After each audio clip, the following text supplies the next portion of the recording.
In this video, we're going to take a look at the basics of creating a new project in Composica 6. Right now, we're on the main dashboard. So let's click New Project.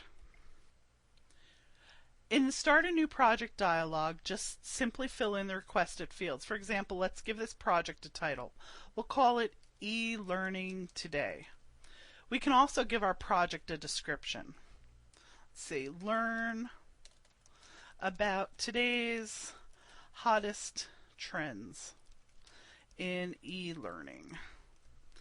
We can also go ahead and assign tags, if you think of them as keywords, to our project to organize it within Composica for searches and such. So maybe we want to go ahead and give it a keyword or a tag called e-learning, maybe trends, technologies, and so on. And we can also go ahead and to each of the tags assign a different icon flag. So for example, maybe I want to change the color of this one to something else for a visual cue. Click OK, and then we're going to click Next.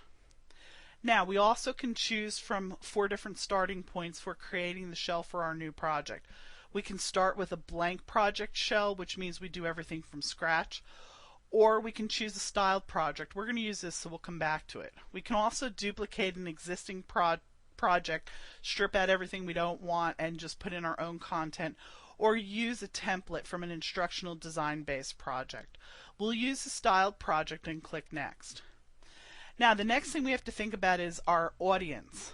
Are we going to have our viewers viewing the content mainly on desktops, tablets, or maybe smartphones? Now, this is new in Composica 6, and Composica 6 now supports HTML5 technologies as well as it's supported on mobile devices. So determine how you want to design your courseware and use one of these as your starting point. So for example, I'm going to go ahead and just use the standard desktop as my primary target device and click Next. Now, again, we're creating a styled project, so we have to choose a project style, which is also referred to as a system style, which is a collection of all the styles put into a system style applied to your project. So this would maybe have styles for buttons, different elements on the background, and so on. Now, all of this is fully customizable. This is just a starting point for you to work with your project. So for example, I can go through here and maybe choose a different project style based upon the selections here. And you'll see a preview here. Again, this is just a starting point. I can fully customize this while I'm editing my project to create my own designs from this particular system style. So we'll go ahead and click Next. Then we'll come up to the Runtime Properties dialog. It contains 4 tabs for settings for the window, the regular project launch page settings, and so on. If you have any social media, and then SCORM elements. Again, runtime properties are going to be available for editing while you're working on your project, but you can check your baseline options now if you want, right before you generate your new project shell. At a minimum, make sure the document size that you want to use for your project is what is set here. I wouldn't recommend ever changing this, because once you do, the dimensions of your document pages will change, and then you'd have to go back and tweak all the elements to make sure they're sitting properly on the document page.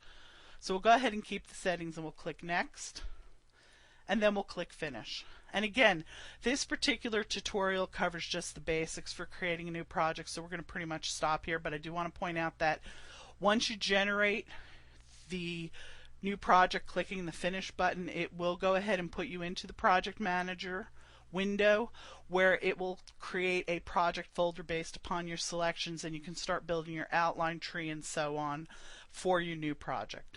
So that's it for this particular video on creating a new project basics in Composica 6. If you have any questions on this topic or any others while working with Carbon's products and services, please visit us online at www.carbon.com. And thanks for stopping by.